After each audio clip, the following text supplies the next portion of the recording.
वो कहते हैं कि 40,000 साल पहले से भारत के सभी लोगों का डीएनए वही है जो आज के लोगों का है। हम सभी के पूर्वज एक ही है।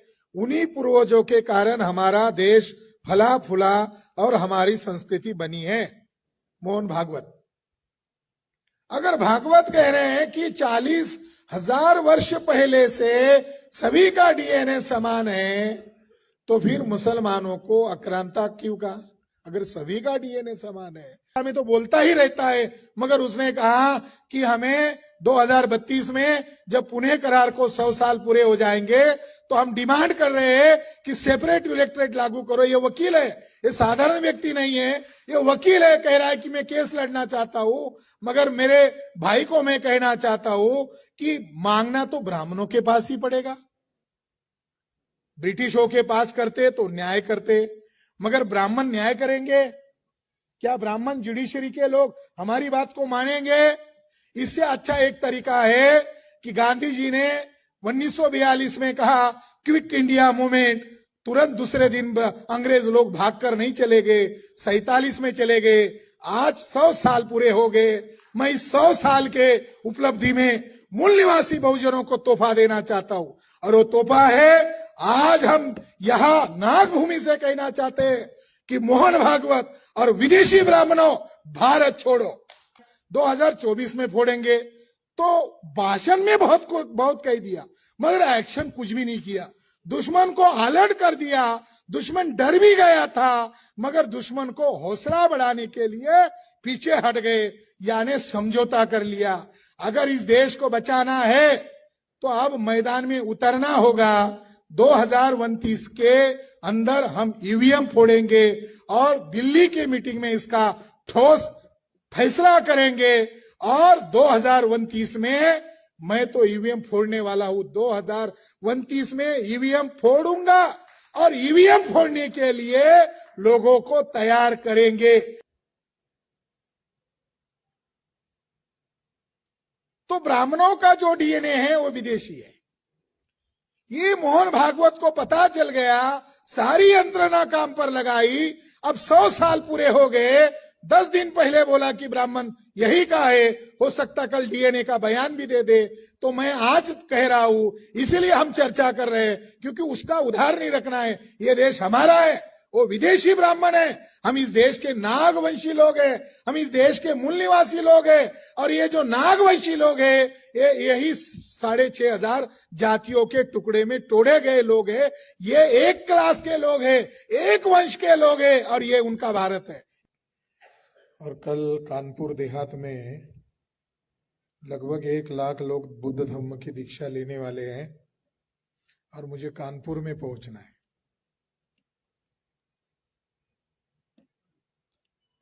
ये कार्यक्रम एक मकसद को लेकर आयोजित किया गया है, और उस मकसद को ध्यान में रखते हुए ऑब्जेक्टिवली कुछ बातें हम यहां पर कर रहे हैं।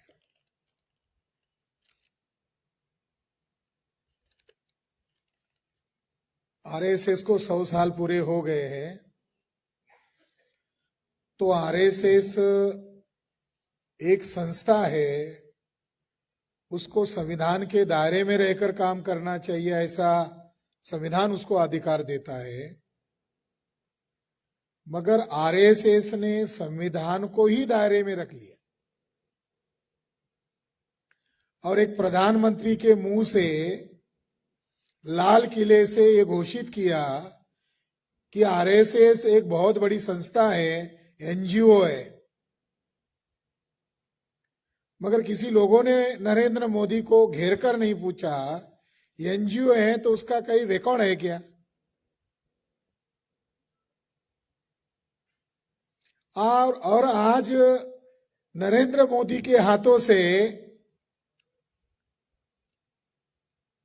एक सिक्का प्रकाशित किया और एक डाक टिकट प्रकाशित किया, और नरेंद्र मोदी के कर कमलों से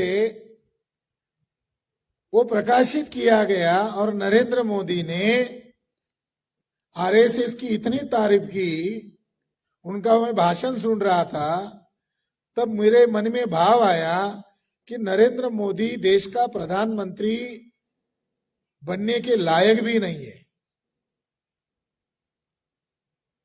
उसको साधु बन जाना चाहिए। वो जो बयान आज दे रहा था, उसको प्रधानमंत्री पद छोड़ देना चाहिए और साधु बनकर वो बकवास करते रहना चाहिए।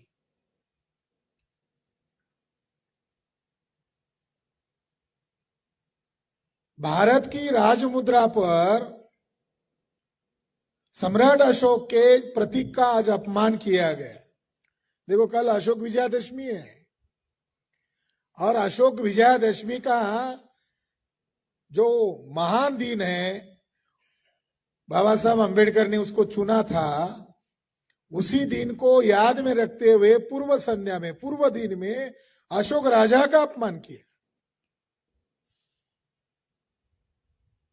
और अपने वक्तव्य में कहा कि भारत के कॉइन पर, मुद्रा पर कभी भारत माता का चित्र नहीं आ सकता था, वो हमने लाया, ये पहला इतिहास है।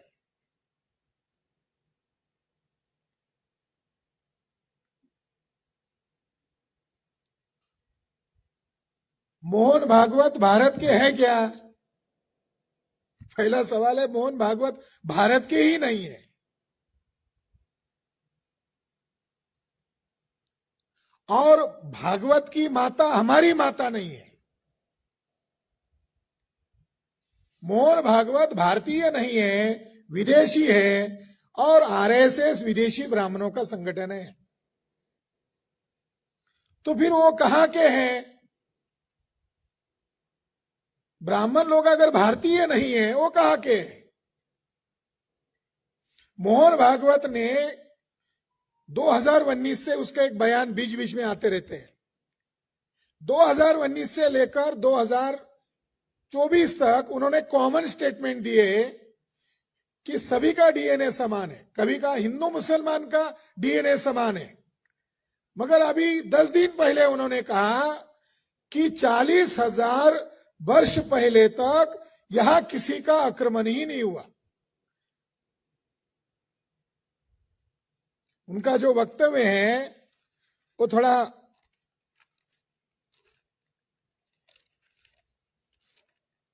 शॉकिंग वक्तव्य है। मैंने सोचा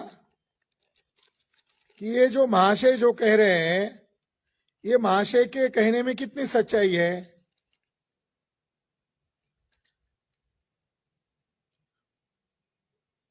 वो कहते हैं कि 40,000 साल पहले से भारत के सभी लोगों का डीएनए वही है जो आज के लोगों का है। हम सभी के पूर्वज एक ही है। उन्हीं पूर्वजों के कारण हमारा देश फला फूला और हमारी संस्कृति बनी है। मोहन भागवत। और इसको राष्ट्रीय मीडिया ने ब्रेकिंग न्यूज बताया। भागवत सभी का डीएनए समान है। तो मोहन भागवत ने कह दिया, फाइनल हो गया। हमारा पक्ष भी मीडिया के लोगों ने रखना चाहिए था। अगर भागवत कह रहे हैं कि 40,000 वर्ष पहले से सभी का डीएनए समान है, तो फिर मुसलमानों को आक्रांता क्यों कहा? अगर सभी का डीएनए समान है तो मुसलमानों के खिलाफ आपने जो जहर घोलने का काम किया, क्यों किया? क्यों कहा मुगलों का आक्रमण हुआ? क्यों कहा अंग्रेजों का आक्रमण हुआ? क्यों कहा डच पुर्तगीज लोगों का आक्रमण हुआ? क्या कहना चाहते हैं भागवत जी? 2019 से एक झूठा प्रोपेगेंडा चल रहा था, अब 100 साल पूरे हो गए। भागवत जी घुमा घुमा कर ये निष्कर्ष निकाल रहे हैं या लोगों का माइंड सेट कर रहे हैं कि भारत ब्राह्मणों का है। ये माइंड सेट चल रहा है घुमा घुमा कर। डेक्कन कॉलेज एक संस्था है, प्राइवेट संस्था है, ब्रिटिश काल से उत्खनन का कार्य करती है। 1966 को हरियाणा में उत्खनन हुआ था, एक रिपोर्ट है राखीगढ़ी की। बाद में वसंत शिंदे, एक गद्दार वसंत शिंदे, हमारे पास ओरिजिनल वसंत, हमारे पास देशभक्त शिंदे है, मगर एक शिंदे है गद्दार शिंदे।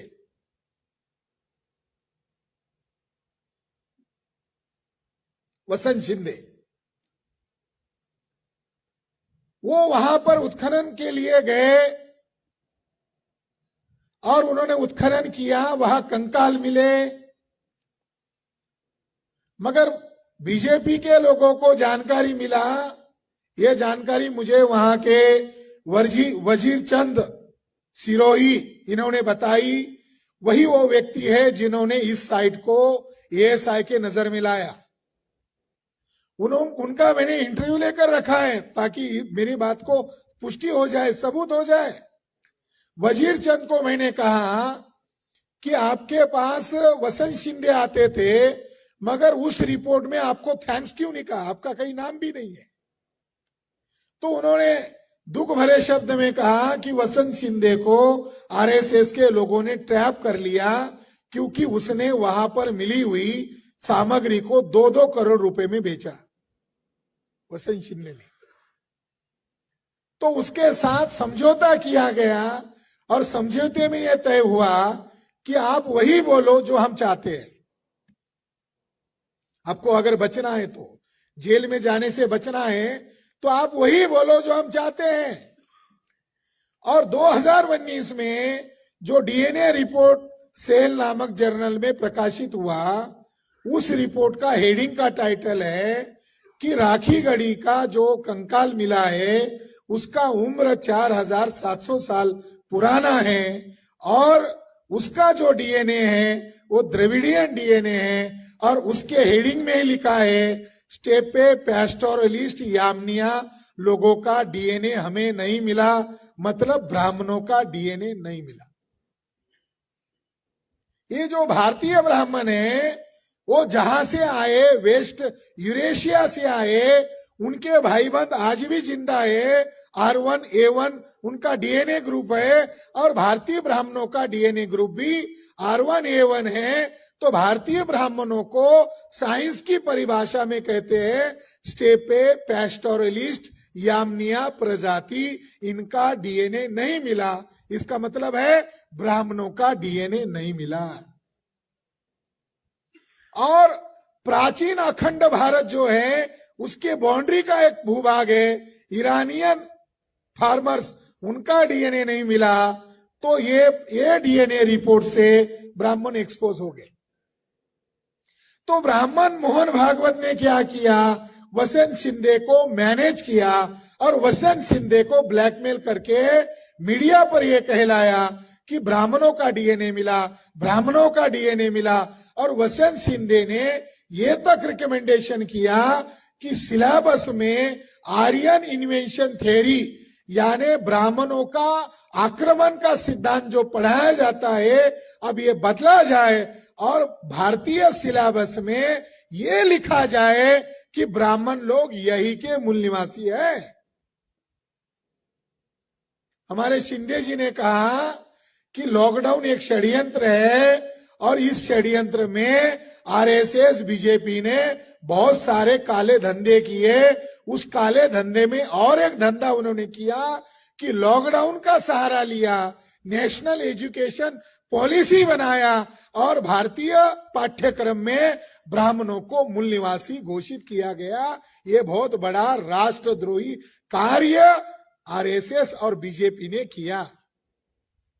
उसके परिणाम आएंगे आने वाले 10 साल के अंदर, उसके परिणाम, उसके रुझान आना शुरू हो जाएंगे। तो साथियों, हम ये जो चर्चा कर रहे हैं ये पांडित्य दिखाने के लिए नहीं कर रहे, भाषण ठोकने के लिए नहीं कर रहे। ये चर्चा हम इसीलिए कर रहे हैं कि आरएसएस के लोग शताब्दी वर्ष मना रहे हैं, तो वो कल से देख रहे संघ गीत, हिंदू राष्ट्र का निर्माण करना है, गाने,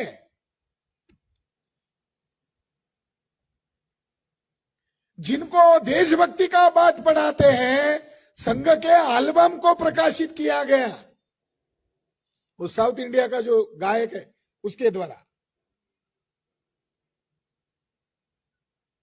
मगर वो गीत का म्यूजिक लंदन से लाया। भारतीय लोगों को देशभक्ति का पाठ पढ़ाने वाले आरएसएस के लोगों ने संघ गीत को लंदन का गीत लाया, लंदन का क्लासिकल गीत लाया, म्यूजिक बनाया। और आज नरेंद्र मोदी कह रहे हैं कि आजादी के आंदोलन में संघ का सहभाग था। कितना बड़ा सहभाग था? कल उन्होंने जो म्यूजिक रिलीज किया उसमें ब्रिटिश लोगों का म्यूजिक है, और नरेंद्र मोदी आज कह रहे हैं कि संघ का आजादी में बड़ा योगदान था। अब पता चला वो म्यूजिक लाना ही देशभक्ति है। तो साथियों, आरएसएस के लोग डीएनए पर आज चर्चा क्यों कर रहे हैं? ये हमारा सवाल है।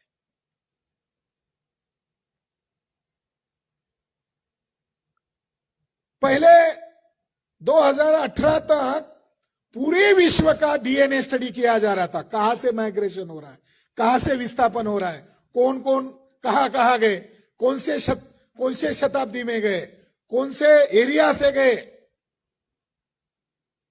92 डीएनए साइंटिस्ट लोगों ने एक रिपोर्ट 2018 को वर्ल्ड लेवल पर पब्लिश किया, और उसमें यह सिद्ध किया कि ब्राह्मण लोग ही हैं जो अलग अलग एरिया में माइग्रेट हो रहे हैं। यूरोप में भी गए, और इधर कजाकिस्तान, कुर्बेस्तान के रास्ते से इराक, ईरान, कजाकिस्तान से होते हुए खैबर खिंड के रास्ते से इंडस सिविलाइजेशन पर अटैक करने वाली जो प्रजाति है वो यामनिया प्रजाति है। ऐसा 2018 के रिपोर्ट में 92 साइंटिस्ट लोगों ने बताया।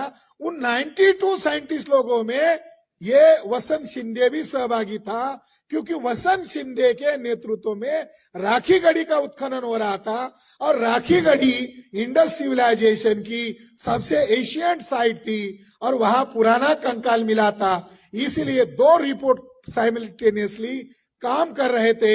एक राखी गढ़ी के रिपोर्ट पर 16 देशों के साइंटिस्ट लोग काम कर रहे थे, और 92 साइंटिस्ट लोगों में इसको इसीलिए रखा था क्योंकि इसके निगरानी में राखी गढ़ी का उत्खनन हुआ था।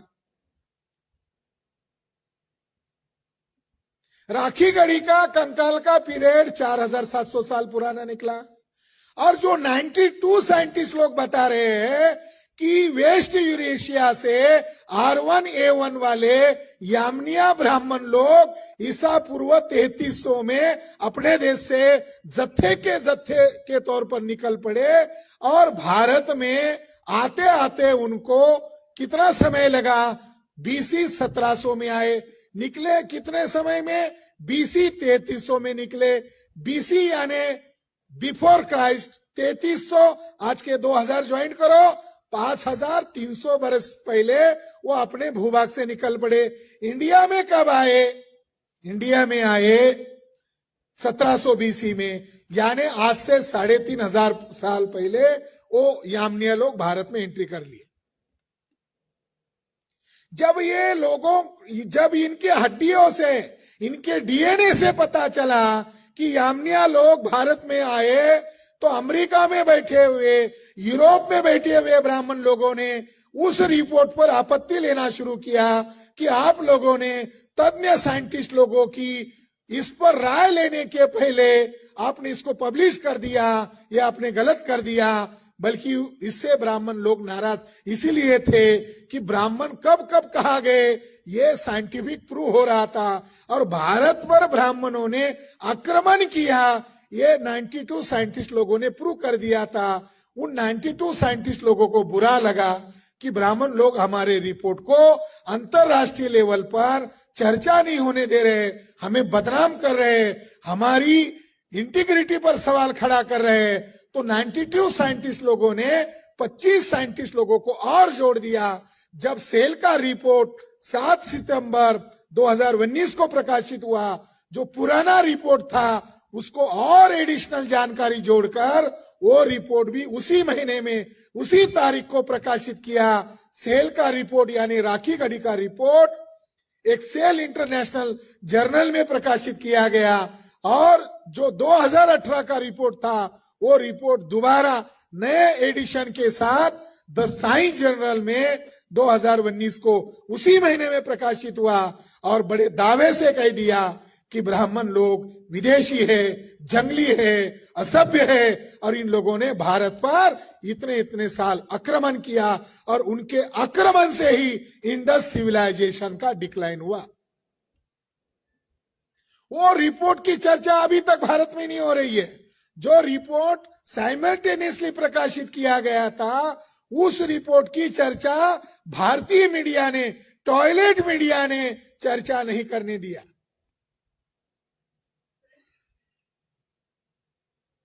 साथियों, दूसरा रिपोर्ट कहता है ब्राह्मण 3500 वर्ष पहले आए और राखी गढ़ी का रिपोर्ट कहता है कि वो जो कंकाल है वो 4700 साल पुराना है। उस कंकाल में ब्राह्मण का डीएनए नहीं मिला। क्यों नहीं मिला? तब वो भारत में आए ही नहीं थे।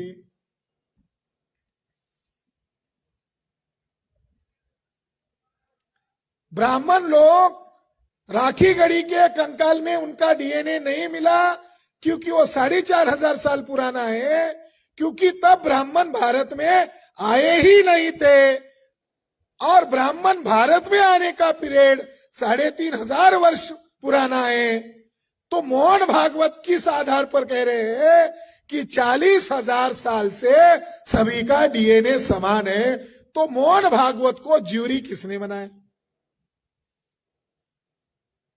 हाँ, ब्राह्मण को छोड़ के भारतीय लोगों का डीएनए समान है, ये साइंटिफिक सत्य है। मगर ब्राह्मण मोहन भागवत को अपराध बोध हो रहा है और वो अपराध बोध क्या है?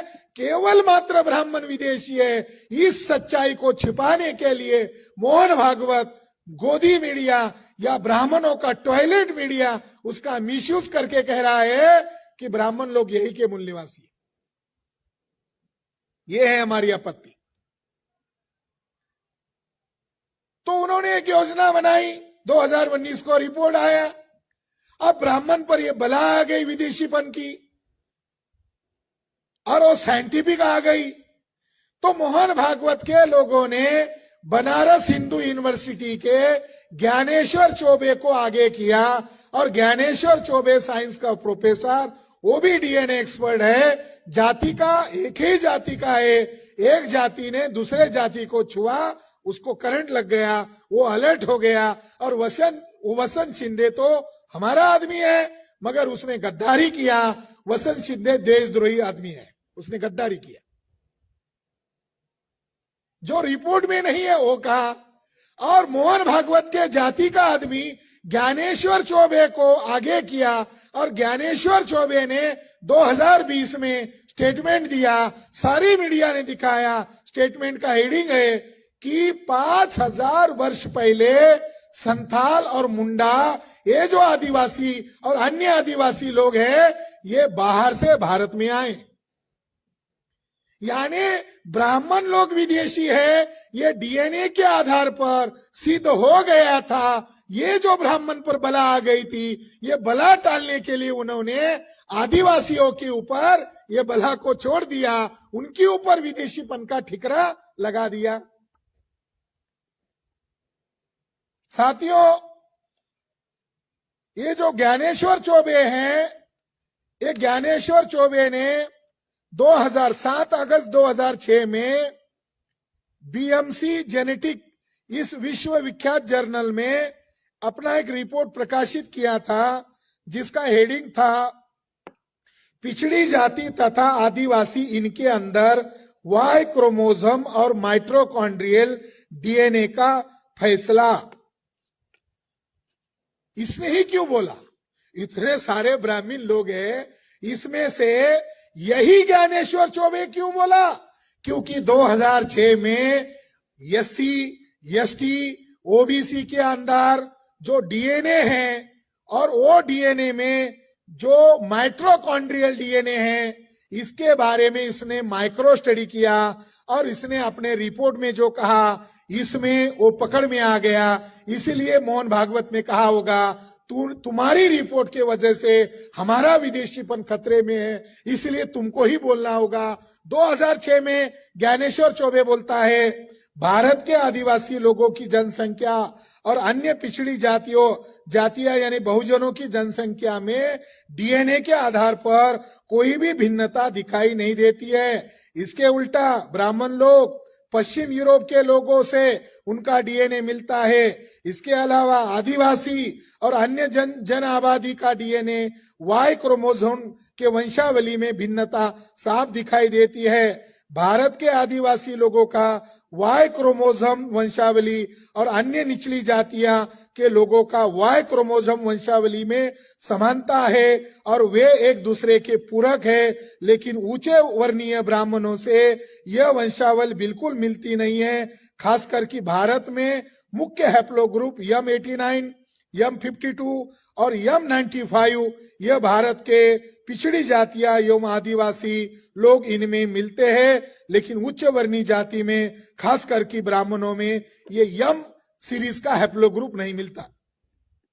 अब पता चला भागवत ने चौबे को ही क्यों बोलने के लिए कहा, क्योंकि चौबे का एक डीएनए रिपोर्ट ये प्रमाणित कर चुका था कि SC ST और OBC का जो हैप्लोग्रुप है वाई क्रोमोसोम है, इनमें ज्यादा समानता है और जो इनके अंदर जो हैप्लोग्रुप मिलते हैं वो ब्राह्मणों में नहीं मिलते हैं। ब्राह्मणों के हैप्लोग्रुप जो है यूरोप जो वेस्ट यूरेशियन लोग हैं इनके अंदर ज्यादा मिलते हैं। तो ज्ञानेश्वर चौबे के रिसर्च के कारण ब्राह्मण का विदेशीपन खतरे में आ गया था, इसलिए ज्ञानेश्वर चौबे को आगे किया, इसीलिए नीरज राय को आगे किया। नीरज राय एक लखनऊ का गद्दार आदमी है, ये भी कह रहा है ब्राह्मण देशी है। और आरएसएस के इतने झूठे और मक्कार लोग हैं, वो ये कह रहे हैं कि हाँ हरियाणा में राखी गढ़ी है, तो ये कह रहे हैं कि हम कोई बाहर से नहीं आए। हरियाणा मतलब आर्ययाना। देखो चालाक लोग है ये बुद्धिभेद करने में इतने पटाऊ लोग हैं। वो क्या कह रहे हैं, हरियाणा मतलब आर्ययाना, यानी हरियाणा ये हमारे आर्य ब्राह्मणों की भूमि है। अरे ब्राह्मणों, तुम्हारे शब्द आर्य शब्द तुमने बुद्धिस्टों से चुराया। आर्य का मतलब नोबल, श्रेष्ठ या नोबल होता है, वो आपके लिए नहीं है, वो अच्छे गुण का दर्शक है, वो ब्राह्मण का गुण दर्शक नहीं है, तो उन्होंने वहां से चुराया। मगर ये चालाकी कर रहे हैं कि हम लोग यही के। इतना ही नहीं बल्कि मोहन भागवत इतना नालायक व्यक्ति है, और उसके लिए नालायकी से भी कोई बड़ा शब्द होगा वो भी कम पड़ेगा। उसने जुडिशरी के लोगों का मिसयूज किया और साथ ही साथ उसने आर्कियोलॉजिकल सर्वे ऑफ इंडिया का भी मिसयूज किया।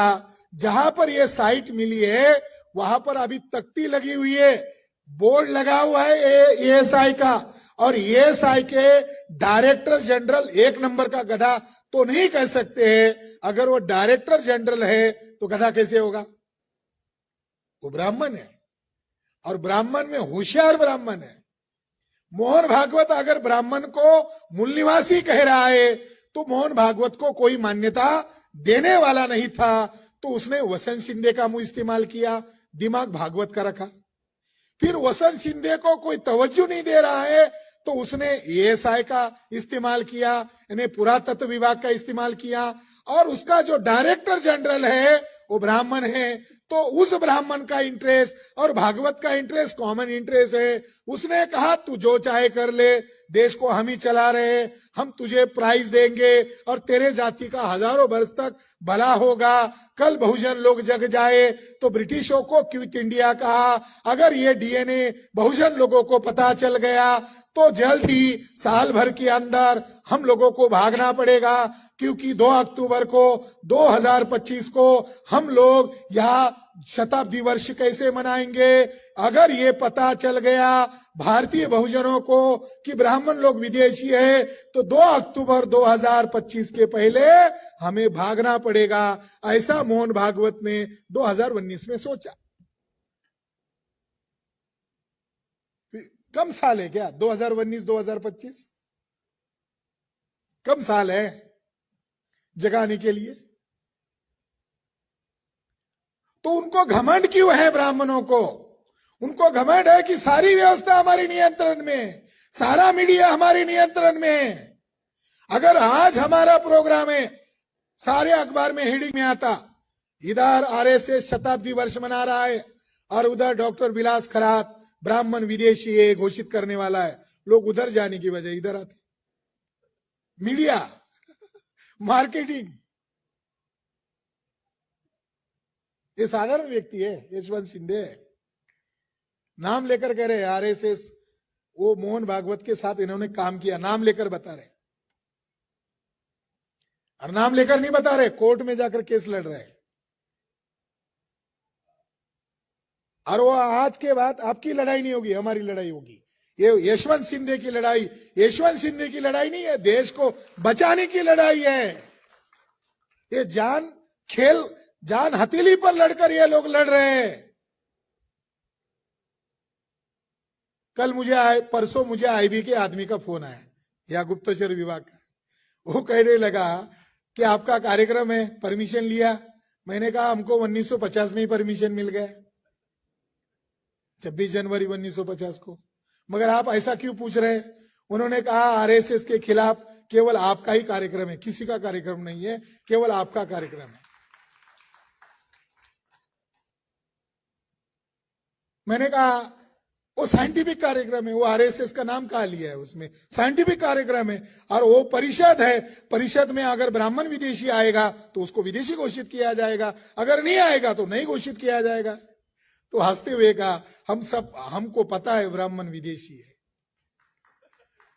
उसने कहा हमको पता है ब्राह्मण विदेशी है, मगर आप उसी दिन क्यों कर रहे हैं?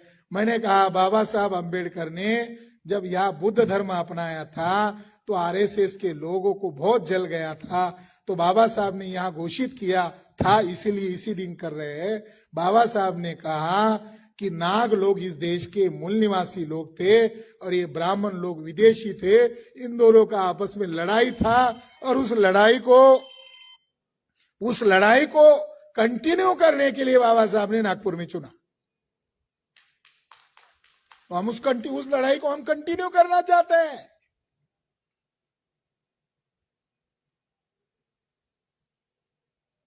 अभी मेरी 4 और 5 को राष्ट्रीय मीटिंग है दिल्ली में, अलग अलग संस्थाओं को इकट्ठा करके। अकेले नहीं लड़ा जा सकता, संयुक्त तो मोर्चा कैसे खोला जाए, इसके लिए 2 दिन की राष्ट्रीय बैठक ऑल इंडिया के लोगों को कॉल करके बुलाया। आज आईबी वाले का फोन आया, केंद्रीय गृह विभाग, कराची आप दिल्ली में 2 दिन है। मैंने कहा आप केंद्रीय गृह विभाग से बोल रहे? हाँ मैं हूं, क्या बात है? नहीं हमें निमंत्रण नहीं दिया, हमें एड्रेस बताइए, हमें वहां आना है। तो मैंने केंद्रीय गृह विभाग को कहा वो हमारी सीक्रेट मीटिंग है, संगठनात्मक मीटिंग है, आपको क्यों बुलाए? उन्होंने कहा वो जो लेह लद्दाख में जो लड़ाई चल रही है, आप लोग भी अगर इकट्ठा आ जाए तो देश में आप लोगों की बड़ी ताकत बन सकती है, हमें सरकार को जानकारी देनी है। देखो हम बोल रहे हैं तो सरकार को कितना डर लग रहा है, अगर एक्शन करेंगे तो क्या होगा? हम बोल रहे हैं, केवल हम हमारे लोगों को जगा रहे हैं, दिमाग से जगा रहे हैं, भावनिकता नहीं कर रहे हैं। तो आरएसएस को इतना डर लग रहा है, इसका मतलब है जल्द ही भारत में जन आंदोलन होने वाला है, ऐसा संकेत अब एहसास हो रहा है, होने वाला है, जल्दी होने वाला है।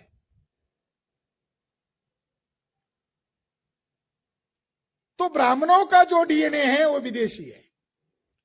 ये मोहन भागवत को पता चल गया, सारी यंत्रणा काम पर लगाई।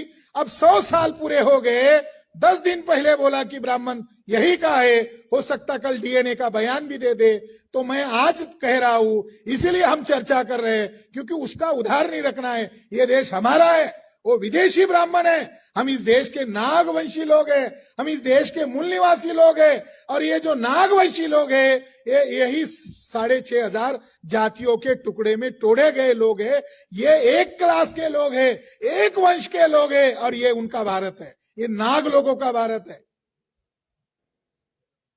हमारा है। अगर हम इस देश के मूल निवासी हैं तो इन विदेशियों को जवाब देना जरूरी है। तो हमने सोचा नागभूमि में यह जवाब देना जरूरी है। ऑल इंडिया में हम इसकी तैयारी कर रहे हैं। आज तो हम हॉल में बोल रहे हैं, हम लाखों की जनसभा लेकर बोलेंगे ब्राह्मण विदेशी है। यह जन प्रचार करना होगा, जनता को जानकार करना होगा, जगाना होगा। साथियों, इन ब्राह्मणों ने भारत पर कब्जा किया और कब्जा किए हुए मोहन भागवत ने आज भारत के प्रतीक का अपमान किया और उनकी माता अलग माता है, हमारी माता अलग माता है, मगर वो ये कह रहे हैं उनकी माता आपकी माता है। ये तो गलत है। हमारी माता हमारी माता है। भारत हमारा है तो भारत की माता हमारी माता है। उसका नाम महामाया है, वो भारत की माता है। वो जो तारा देवी है उसको तुम शेर वाली देवी, भाषण में भी कहा शेर वाली देवी,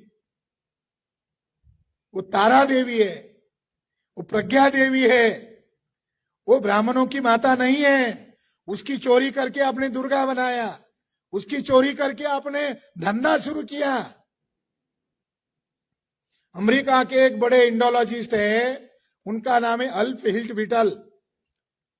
इन्होंने इतना प्रमाणित किया कि ये जो शेर वाली जो देवी है, लॉयन वाली जो गॉडेज है, ये बुद्धिस्ट गॉडेज है। इसका उन्होंने प्रमाण दिया कि बुद्ध का जो महापरिनिर्वाण की जो मुद्रा है, उसका बुद्ध का सिर उत्तर की तरफ होता है, मुंह जो होता है वो पश्चिम की तरफ होता है, और पैर जो होता है वो दक्षिण की तरफ होता है। अल्फ हिल्ट-विटल कहते हैं कि बुद्ध का उत्तर की दिशा ये परिनिर्वाण की दिशा है। इतनी पवित्र दिशा मानी गई उत्तर को कि बुद्ध का सिर उत्तर की तरफ है, इसलिए उसको परिनिर्वाण की दिशा माना गया। इसलिए शेर के साथ तारा देवी को खड़ा किया गया और उसका शेर या उसका लॉयन, उसका मुंह भी उत्तर की तरफ होता है, क्योंकि उत्तर की दिशा निर्वाण की दिशा होती है, वो हमारी है। तो इसीलिए साथियों, हम लोगों को जगाना होगा। ये ब्राह्मण विदेशी लोग हैं और इन विदेशी ब्राह्मणों का भारत पर जो नाजायज कब्जा है, इस नाजायज कब्जे के खिलाफ अभी लड़ना होगा। ईवीएम के कारण अवतार, वो अभी एक भाषण में नरेंद्र मोदी ने कहा, अवतार का जिक्र किया, संघ का प्रचारक होने का गर्व किया। आरएसएस टेररिस्ट ऑर्गेनाइजेशन है। मैं यशवंत सिंधे जी को यहां पर क्यों बुलाया? हम जो कह रहे हैं कि आरएसएस आतंकवादी संगठन है, तो इसका पुष्टि देने के लिए हमने यशवंत सिंधे को बुलाया। भाई, हम गलत है कि सही है? इन्होंने केस डाली, जजेस को मैनेज किया। 2006 में बम ब्लास्ट हुए नांदेड़ में, और 2003 की सीक्रेट मीटिंग में यशवंत सिंधे जी बैठे हुए हैं और वो इस बात के गवाह, कोर्ट में एफिडेविट लिख के दिया कि इन्होंने मेरे सामने कहा हमें बम ब्लास्ट करना है, मैं उसका आई विटनेस हूं, इन्होंने कहा। ये सबूत है। तो ब्राह्मण लोग आज देशभक्त के नाम पर आगे आ रहे हैं, पूरे देश पर कब्जा करना चाहते हैं। जिनका डीएनए विदेशी है, वो मोहन भागवत सभी का डीएनए समान है, ये कहने का अधिकारी नहीं है। जिन्होंने वर्ण व्यवस्था बनाई, जिन्होंने जाति व्यवस्था बनाई, जिन्होंने छुआछूत पैदा किया, जिन्होंने क्रिमिनल ट्राइब्स पैदा किए, जिन्होंने आदिवासियों का सेग्रीगेशन किया, जिन्होंने महिलाओं को गुलाम बनाया और इस देश के साधन और संसाधन पर हजारों वर्ष से जो कब्जा किए हुए हैं, उन ब्राह्मण लोगों के मुंह में भाषा शोभा नहीं देती है कि सभी का डीएनए समान है। तो ये पाप आप लोगों ने क्यों किया? ये पाप आप लोगों ने क्यों किया? आपकी कथनी और करनी में क्या अंतर है? आपका व्यवहार क्या है? आप तो संविधान बदलने की बात कर रहे हो, ईवीएम के जरिए से 400 पार की बातें कर रहे हो। तो आने वाले समय में ब्राह्मण लोग संविधान बदलने वाले हैं, ये अफवाह है। आज नरेंद्र मोदी के हाथों से जो दुष्कृत्य किया गया, ये संविधान को बदल करके किया गया। ये जो दिन है ये आरएसएस के जीत का दिन है, ऐसा वो सेलिब्रेट कर रहे हैं। और साथियों, अशोक राजा का विजय दिन के पूर्व दिन पर उन्होंने ये किया। बाबा साहब अंबेडकर ने ब्राह्मणवाद के लात मारी थी इसी नागपुर में, ब्राह्मणवाद के पिछवाड़े इसी नागभूमि में लात मारी थी। इसी जगह से वो कह रहे हैं कि ये भारत हमारा है, इसलिए इसका जवाब देना जरूरी है। मैं आपको एक जानकारी देना चाहता हूं, ब्राह्मण को विदेशी कहना ही देशभक्ति है। मैं आज से, क्योंकि ये मैं आज से मैं महसूस कर रहा हूं कि शायद हमारे लोगों को डीएनए कॉन्फ्रेंस का मतलब समझ में नहीं आया, शायद वो ये बहुत कॉम्प्लिकेटेड मानने लगे और उनको लगा कि ये साइंस वाले लोगों का विषय है। तो अब मैं डीएनए परिषद लिखूंगा, मगर उसमें सब टाइटल लिखूंगा कि ब्राह्मणों का ये देश नहीं है, ब्राह्मण विदेशी है, ये कहना ही राष्ट्रवाद है। मैं आपको एक उदाहरण देना चाहता हूं। अगर मैंने ब्राह्मण को विदेशी कहा, लाइव टेलीकास्ट चल रहा है, तो किसी ब्राह्मण को बुरा लगा तो कोर्ट में जा सकता है, उसको खुली चुनौती, कोर्ट में जाए। मगर वो जाएंगे नहीं, वो जाएंगे नहीं। जाएंगे तो पॉपुलर हीरो हूंगा मैं, वो जाएंगे तो हीरो भागवत नहीं होगा, हीरो मैं हो जाऊंगा। भले ही चंद्रचूड़ जैसे संविधान विरोधी जजेस को, ब्राह्मण को वहां रखा, तो भी ऐसे ब्राह्मण जजेस को डीएनए का रिपोर्ट देखकर फैसला देना होगा। और ये जो डीएनए रिपोर्ट है हमने घर में नहीं छापे, इंटरनेशनल लेवल के साइंटिस्ट लोगों ने प्रकाशित किए हुए हैं। मैं वहां इंटरनेशनल डीएनए रिपोर्ट दूंगा। और मोहन भागवत को भी, तुम्हारे पास क्या सबूत है भागवत जी? तो भागवत जी चुप हो जाएंगे। भागवत जी बोलेंगे मेरे पास तो कोई सबूत नहीं, सारे सबूत तो इनके पास है। तो जज बोलेगा विलास खरात राइट है, मोहन भागवत रॉन्ग है। ये अगर ब्राह्मण को विदेशी कह रहे हैं तो ये इनके राष्ट्रवाद को हम कानूनन मान्यता देते हैं, क्योंकि भारत का संविधान साइंस के अनुकूल है, साइंस के विरोध में नहीं है। मैं इस मौके पर 2-3 बातें कहना चाहता हूं, क्योंकि अभी 4-5 को हम फैसला करने वाले हैं, जो राष्ट्रीय बैठक होने वाली है। और 26 नवंबर के दिन schedule caste, schedule tribe, other backward caste और माइनॉरिटीज के लोगों का हम राष्ट्रीय संगठन, ऐसे लोग हमारे साथ अभी जुड़ गए हैं जिनके फॉलोअर करोड़ों में है, ऐसी तंजीम का, ऐसे ऑर्गेनाइजेशन की स्थापना हम मुंबई में 26 नवंबर को करने वाले हैं। क्योंकि लड़ाई लड़ना हम जानते हैं, लड़ाई के दावपेच बनाना भी हम जानते हैं। ब्राह्मणों के पास जो हथियार ईवीएम है, ईवीएम के खिलाफ बोल रहे, कर नहीं रहे। ईवीएम के खिलाफ उतरना होगा। सारी धांधली हो रही है, लाखों करोड़ों के आंकड़े सामने आ रहे। इसके लिए हमारी गुलामी की वजह 2 विदेशी चीजें हैं। अगर हमें भी स्वदेशी आंदोलन चलाना है तो डीएनए के अनुसार हम मूल निवासी है, डीएनए के अनुसार ब्राह्मण विदेशी है। और विदेशी ब्राह्मणों की 2 विदेशी चीजें हैं, एक तो उनका विदेशीपन और दूसरी विदेशी चीज ईवीएम मशीन है। जैसे ब्रिटिशों के समय में विदेशी चीजों का बहिष्कार अभियान चला था, उसी तरह इन विदेशी ब्राह्मणों के द्वारा ये जो विदेशी ईवीएम थोपा गया है, इसको रिजेक्ट करने का अभियान चलाना होगा। साथियों, मैं साइंटिफिक आधार पर कह रहा हूं कि ब्राह्मण विदेशी है। और उन विदेशी ब्राह्मणों ने क्या क्या किया? विदेशी ब्राह्मणों ने सिलेबस बदल दिया, अब रामायण पढ़ना होगा। देखो गुंडागर्दी, इन विदेशी ब्राह्मणों की तानाशाही कितनी बढ़ गई कि रामायण पढ़ना होगा, महाभारत पढ़ना होगा, गीता पढ़नी होगी। कल दिल्ली के सीएम ने, जो खुद उसने बयान में कहा कि हमने ईवीएम घोटाला करके देश की सत्ता हथिया ली है, चुनाव आयोग ने उस गुप्ता मुख्यमंत्री पर कार्रवाई किया। कल दिल्ली सरकार ने, दिल्ली स्टेट ने ऐलान किया कि आरएसएस पाठ्यक्रम में पढ़ाया जाएगा। यह है संविधान द्रोह, यह है संविधान द्रोह। कौन अधिकार दे रहा है आपको आरएसएस पढ़ाने के लिए?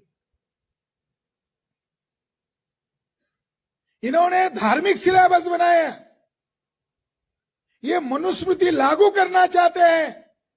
बनारस हिंदू यूनिवर्सिटी में भारतीय समाज में मनुस्मृति को कैसे लागू करे, ऐसा सिलेबस शुरू कर दिया। तो ये जो ब्राह्मणवाद है ये हर जगह घुस गया है, हर क्षेत्र में हावी हो गया है। न्यायपालिका पर कब्जा कर लिया है, जुडिशरी पर कब्जा कर लिया है, पार्लियामेंट सिस्टम में जो हमारे एससी एसटी के जो सांसद है वो दलाल भड़वे बने हुए हैं। और ये ओडिशा से हमारा भाई ये बोलने के लिए यहाँ आया नागपुर में कि उसको लगा कि नागपुर में ज्यादा कट्टर अम्बेडकरवादी है, वो ओडिशा में तो बोलता ही रहता है। मगर उसने कहा कि हमें 2032 में जब पुणे करार को 100 साल पूरे हो जाएंगे तो हम डिमांड कर रहे हैं कि सेपरेट इलेक्टोरेट लागू करो। ये वकील है, ये साधारण व्यक्ति नहीं है, ये वकील है, कह रहा है कि मैं केस लड़ना चाहता हूं। मगर मेरे भाई को मैं कहना चाहता हूं कि मांगना तो ब्राह्मणों के पास ही पड़ेगा। ब्रिटिशों के पास करते तो न्याय करते, मगर ब्राह्मण न्याय करेंगे क्या? ब्राह्मण जुडिशरी के लोग हमारी बात को मानेंगे? इससे अच्छा एक तरीका है कि गांधी जी ने 1942 में कहा क्विट इंडिया मूवमेंट, तुरंत दूसरे दिन अंग्रेज लोग भागकर नहीं चले गए, 47 में चले गए। आज 100 साल पूरे हो गए। मैं इस 100 साल के उपलब्धि में मूल निवासी बहुजनों को तोहफा देना चाहता हूं, और वो तोहफा है आज हम यहां नागभूमि से कहना चाहते हैं कि मोहन भागवत और विदेशी ब्राह्मणों भारत छोड़ो। हमें किस बात की डर की जरूरत है? जब डीएनए हमारे समर्थन में है, जब डीएनए विश्व स्तर का डीएनए रिपोर्ट हमारे समर्थन में है, तो हमें किस बात की जरूरत है? मैं आज हॉल में बोल रहा हूं, आने वाले समय में हम लाखों की सभा में बोलेंगे, फिर देखते हैं उनमें कितनी ताकत है और हमारे समाज में कितनी ताकत है, हमारे संविधान में कितनी ताकत है। क्योंकि हमारा संविधान विदेशी लोगों को भारत पर राज करने का अधिकार नहीं देता है। हमारा संविधान भारतीय लोगों को भारत पर राज करने का अधिकार देता है। ब्राह्मणों को भारत पर राज करने का अधिकार संविधान नहीं देता है। 3.5% ब्राह्मण ईवीएम के जरिए से सत्ता में आए, जनमत के जरिए से सत्ता में नहीं आए। इसलिए अगले साल से जब अशोक विजयादशमी रहेगी, उसके पहले वाला जो दिन रहेगा, तारीख नहीं, अशोक विजयादशमी, कल अशोक विजयादशमी है, अगले साल जो तारीख में आएगा अशोक विजयादशमी, हम उसके पहले दिन दोबारा इकट्ठा हो जाएंगे, ग्राउंड में इकट्ठा हो जाएंगे और कहेंगे अब 1 साल हो गया है, ऐलान किया था विदेशी ब्राह्मणों भारत छोड़ो। वो दिन का सेलिब्रेशन करेंगे, नागपुर के धरती पर इकट्ठा होंगे और ये कहेंगे कि 1 अक्टूबर को अशोक विजयादशमी के पहले दिन पूर्व संध्या में कहा था विदेशी ब्राह्मण भारत छोड़ो। जब ये चर्चा शुरू हो जाएगी तब हमारे लोगों के भेजे में घुसना शुरू हो जाएगा। शायद उनको डीएनए परिषद से कुछ दिमाग में घुस नहीं रहा होगा या कम समझ में आ रहा होगा, मगर जब ये प्रचार शुरू हो जाएगा विदेशी ब्राह्मणों भारत छोड़ो, तो हमारे लोगों का कल्याण होगा। क्योंकि आज भागवत कह रहा है, आज मोदी कह रहा है, हजबोले कह रहा है कि पंचसूत्री प्रोग्राम हमने बनाए, और पंचसूत्री प्रोग्राम में स्वदेशी का उन्होंने नारा लगाया, आत्मनिर्भर का नारा लगाया और ये कहा कि पुरानी व्यवस्था लाना है। साथियों, स्वदेशी का मतलब है ब्राह्मणों की व्यवस्था, ब्राह्मणों की व्यवस्था यानी मनु की व्यवस्था। आत्मनिर्भर भारत यानी मनु प्रणीत वर्ण व्यवस्था और जाति व्यवस्था का भारत। इन ब्राह्मणों के सर्टिफिकेट की हमें जरूरत नहीं है। जो विदेशी ब्राह्मण हैं उनका हमें मुकाबला करना होगा।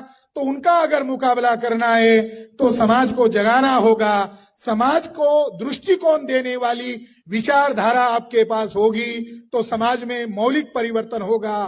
क्राउड इकट्ठा बाद में आती है, पहले बुद्धिवादी वर्ग तैयार होता है। अगर बुद्धिवादी वर्ग ने सिद्धांत को पकड़ा तो समाज उन बुद्धिवादी के मार्गदर्शन में आगे चलेगा। हमारे समाज में जो अज्ञानता है, जो भयंकर अज्ञानता है, इसके कारण जो पॉपुलर पद्धति से जो काम करते हैं उसके पीछे भेड़ बकरियों की तरह लोग चलते हैं। आपको सिद्धांत बनाकर काम करना होगा, मगर कितने दिन हम प्रबोधन करते रहे। अब समय आ गया है, मैदान में उतरना होगा और मैदान में उतरकर बड़ी एक्शन करना होगा। बाबा साहब के पास 1927 में उतना बड़ा संगठन नहीं था जितना 1942 में नागपुर में था, मगर बाबा साहब अम्बेडकर ने जितनी शक्ति इकट्ठा की, मनुस्मृति जला के दिखाई। एक व्यक्ति ने मनुस्मृति जलाई, पूरे देश भर में ब्राह्मणों ने हाहाकार मचाया कि कोई युवा है, उसने हमारे धर्म ग्रंथ को आग लगाई है। बाबा साहब अम्बेडकर जिस गांव में नहीं गए, उस गांव में ब्राह्मणों ने गालियां बकी। उस गांव में बाबा साहब के धिक्कार लगाना शुरू हुआ तो दबे कुचले लोगों के अंदर स्वाभिमान पैदा हो गया। कोई तो भी है इन ब्राह्मणों को चुनौती दे रहा है। साथियों, बाबा साहब का सिद्धांत था एजुकेट, पहले लोगों को जागरूक करो। उसके बाद बाबा साहब ने क्या कहा, संगठित करो। ऐसा नहीं कहा। कुछ लोगों ने, पढ़े लिखे लोगों ने बाबा साहब के स्टेटमेंट को बदल दिया। बाबा साहब का सिद्धांत है एजुकेट, एजिटेट एंड ऑर्गेनाइज, क्योंकि बाबा साहब मैदान की लड़ाई लड़ना जानते थे, संगठन बना रहे थे। संगठित करने के लिए बाबा साहब ने सिद्धांत, संगठित करने का सिद्धांत आखिरी रखा। पहला सिद्धांत क्या रखा, एजुकेट। सेकंड सिद्धांत क्या रखा, एजिटेट, यानी संघर्ष करो। और लास्ट में क्या कहा, इस लड़ाई से जो आपके साथ आएगा उनको संगठन में लो, जो भाग जाएगा उसको भागने दो। तो बाबा साहब का जो सिद्धांत है वो बहुत प्रैक्टिकल है, बहुत साइंटिफिक है। तो उस सिद्धांत पर अभी हम अमल करना चाहते हैं। बहुत जागृति हो गई है, बहुत जागरण हो गया, बहुत बड़े बड़े भाषण हो गए। अभी भाषणों की जरूरत नहीं है, समाज को एक्शन की जरूरत है। कुछ लोगों ने नारे लगाए थे 2019 में ईवीएम फोड़ेंगे, फिर बाद में और आगे चला गया 2024 में फोड़ेंगे। तो भाषण में बहुत कह दिया, मगर एक्शन कुछ भी नहीं किया। दुश्मन को अलर्ट कर दिया, दुश्मन डर भी गया था, मगर दुश्मन को हौसला बढ़ाने के लिए पीछे हट गए, यानी समझौता कर लिया।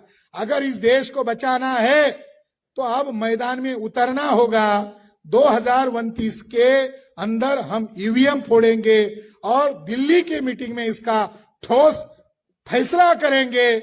और 2029 में मैं तो ईवीएम फोड़ने वाला हूं। 2029 में ईवीएम फोड़ूंगा और ईवीएम फोड़ने के लिए लोगों को तैयार करेंगे।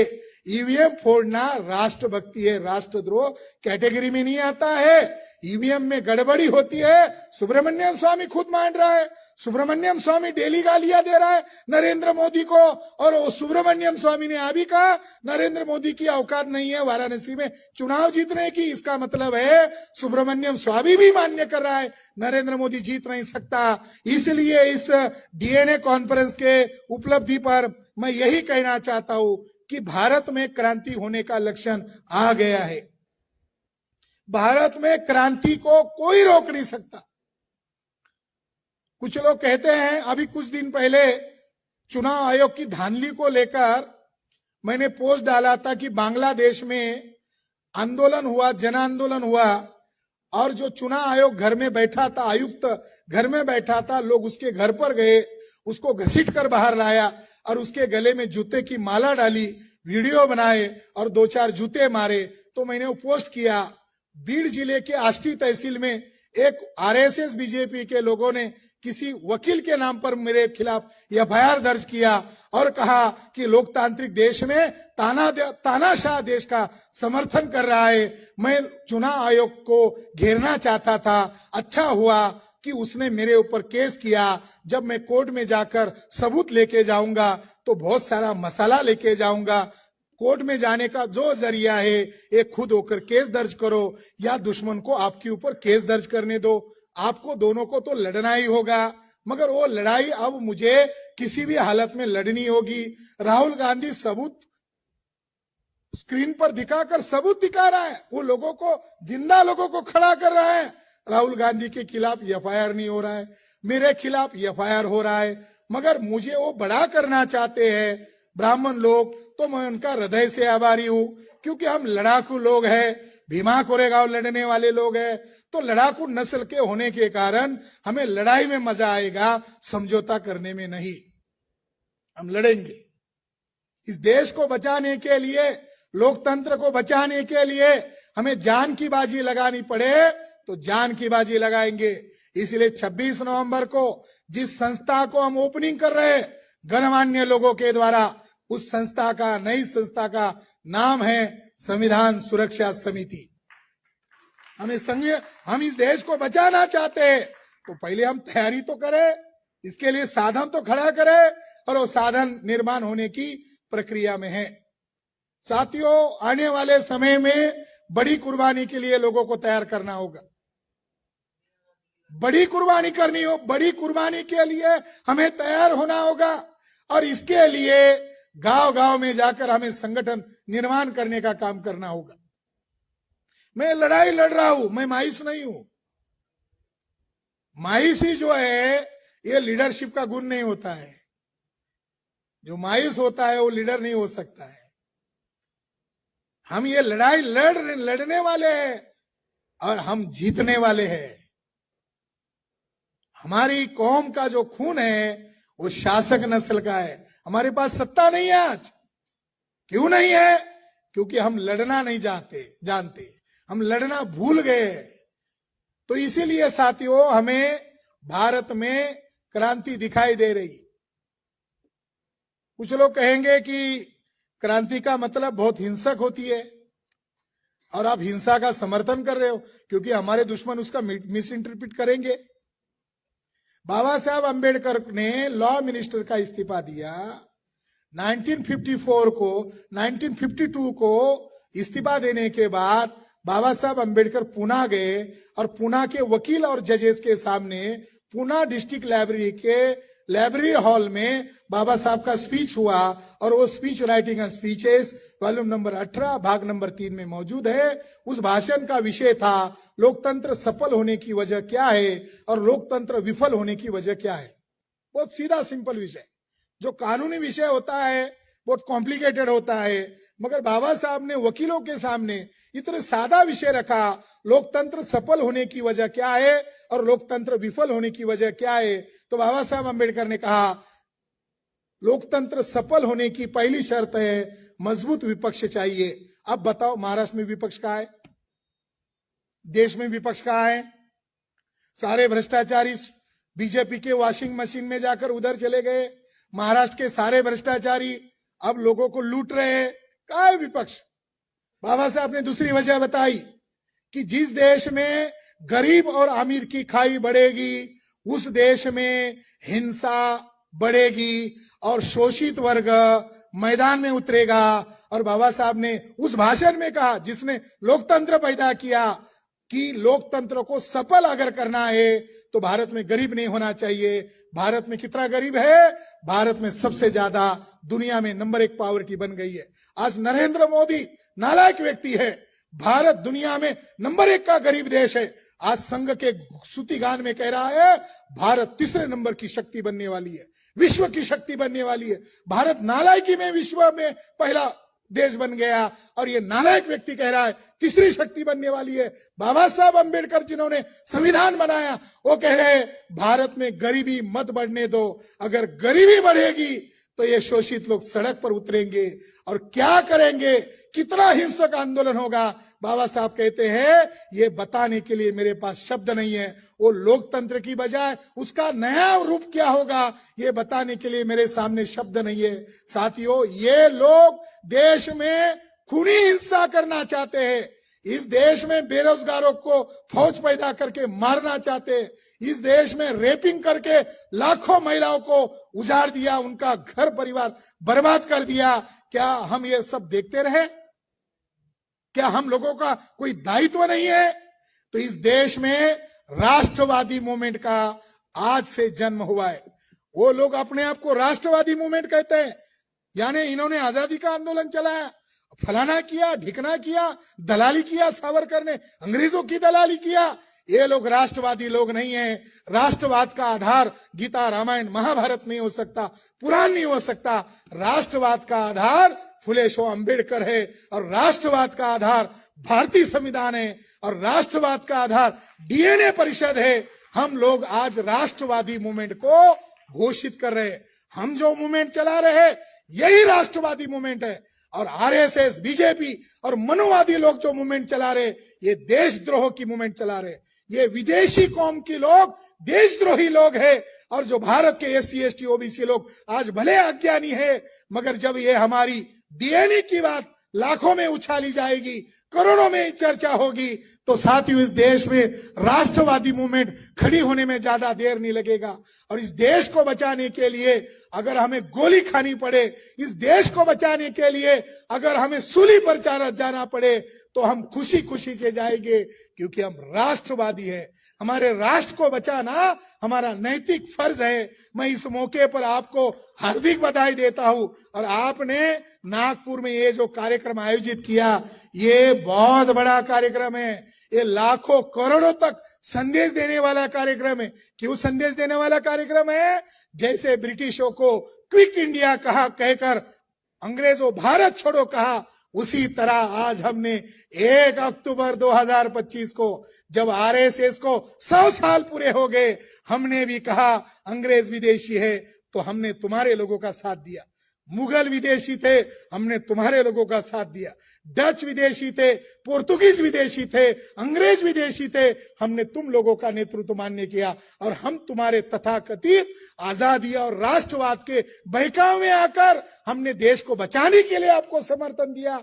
मगर आपने लोकतंत्र को खत्म करने के लिए राष्ट्रवाद और देशभक्ति का सहारा लिया, तो अब हमें ओरिजिनल राष्ट्रवाद पर आना पड़ रहा है, ओरिजिनल देशभक्ति पर आना पड़ रहा है। आज हमारा मूल निवासी राष्ट्रवाद का दिन है। अगले साल से हम अशोक विजयादशमी के पूर्व संध्या में ऑल इंडिया में ये मनाना शुरू करेंगे। हर जिले में मनाना शुरू करेंगे, हर राजधानियों में मनाना शुरू करेंगे। तब लोग बोलेंगे, अरे 1 अक्टूबर 2025 को जब आरएसएस को 100 साल पूरे हो गए, जब वो कॉइन को बदल रहे, जब वो ब्राह्मणवाद को इस देश पर थोप रहे और आतंकवादी संगठन को बड़ा देशभक्त संगठन कह रहे, तो हमारे कलेजे को भी ठंडक तब मिली थी जब हमारे नेतृत्व ने, हमारे संगठन ने कहा था ये विदेशी ब्राह्मण है। अंग्रेज ज्यादा विदेशी था, उससे ज्यादा 10 गुना 100 गुना विदेशी ये विदेशी ब्राह्मण है। और इन विदेशी ब्राह्मणों को भारत छोड़ना होगा। और इसके लिए हम 10 साल तक इंतजार कर सकते हैं, यानी 10 साल तक हम तैयारी कर सकते हैं। इन विदेशी ब्राह्मणों को भारत से भगाने के लिए हम अल्टीमेटम दे रहे हैं 10 साल तक, क्योंकि 10 साल तक हमारे लोगों को डीएनए बताना होगा, विदेशी बताना होगा। विदेशी ब्राह्मणों का डीएनए ग्रुप क्या है? R1A1। मूल निवासी बहुजनों का डीएनए ग्रुप क्या है? L3 हमने सोचा संगठन बहुत सारे रहते, नामों के रहते, हमने हमारे डीएनए ग्रुप को ही संगठन बनाया L3 ताकि प्रचार तो हो। इसलिए आज का दिन कौन सा है? आज का दिन मूल निवासी राष्ट्रवाद का है। आज का दिन कौन सा है? मूल निवासी देशभक्तों का दिन है। आज का दिन भागवत का पराजय का दिन है। आज का दिन इन विदेशी ब्राह्मणों का पराजय का दिन है। और ये जो बोल रहा हूं, ऑन रिकॉर्ड बोल रहा हूं, वो क्या प्रतिक्रिया करेंगे इसकी हम परवाह नहीं करते। क्यों? क्योंकि हमारे पुरखे कलिंग युद्ध में लड़े थे, जीते कि नहीं? हमारे पुरखे कोरेगांव में लड़े, जीते कि नहीं? तो हमारा खून जो है उन लोगों का है। हमारा खून कायर और गद्दारों का नहीं है, हमारा खून शूरवीर नागवंशी लोगों का है। और मैं जो हूं या हमारे लोग जो है वो बुद्धा और अशोका के वंशज है। और ये देश जो है ये बुद्धा और अशोका का है, सिंधु सभ्यता का है। ये जो ASI लिख रहा है वहां जाकर सिंधु सरस्वती सभ्यता, देखो ये विदेशी लोग कह रहे हैं राखी गढ़ी सिंधु सरस्वती सभ्यता है। अभी मैंने नीरज राय का स्टेटस देखा तो नीरज राय कॉन्फ्रेंस कर रहा है सरस्वती सिंधु वैदिक सभ्यता। यानी ये लोग जो है ये सुधरने वाले नहीं हैं। विदेशी लोग टेढ़े होते हैं और विदेशी लोगों को विदेशी कहकर ही सीधा किया जा सकता है। इसलिए मूल निवासी जिंदाबाद, मूल निवासी राष्ट्रवाद जिंदाबाद। इसीलिए हम लोगों को ये नारा आज से लगाना होगा। आज का दिन मूल निवासी राष्ट्रवाद का दिन है। और आज का दिन जब अगले साल आएगा अशोक विजयादशमी का पूर्व संध्या, तब राष्ट्रवाद के नाम पर आपको मनाना है। मेरा अभी फ्लाइट है और मुझे दिल्ली पहुंचना है। फिर सवेरे ट्रेन पकड़ना है और 12 बजे मैं बिल्कुल कानपुर पहुंचूंगा और 12 बजे वहां लाखों लोगों का धम्म दीक्षा का कार्यक्रम आरंभ होगा। नहीं तो मेरी सब मिस हो सकता है। मैं यहीं पर मेरी बात को विराम करता हूं। बहुत बहुत धन्यवाद। मूल निवासी राष्ट्रवाद, मूल निवासी राष्ट्रवाद, मूल निवासी जागेगा, विदेशी ब्राह्मण भागेगा। अभी कल से ये नारा फेमस होना चाहिए। मूल निवासी जागेगा, मूल निवासी जागेगा, मोहन भागवत भागेगा। धन्यवाद। बहुजन समाज की हर खबर पाने के लिए चैनल को सब्सक्राइब करें, लाइक करें, शेयर करें। नेशनल चौपाल को बचाने के लिए ज्वाइन बटन क्लिक करके चैनल की सदस्यता लें और चैनल को आर्थिक मदद करें।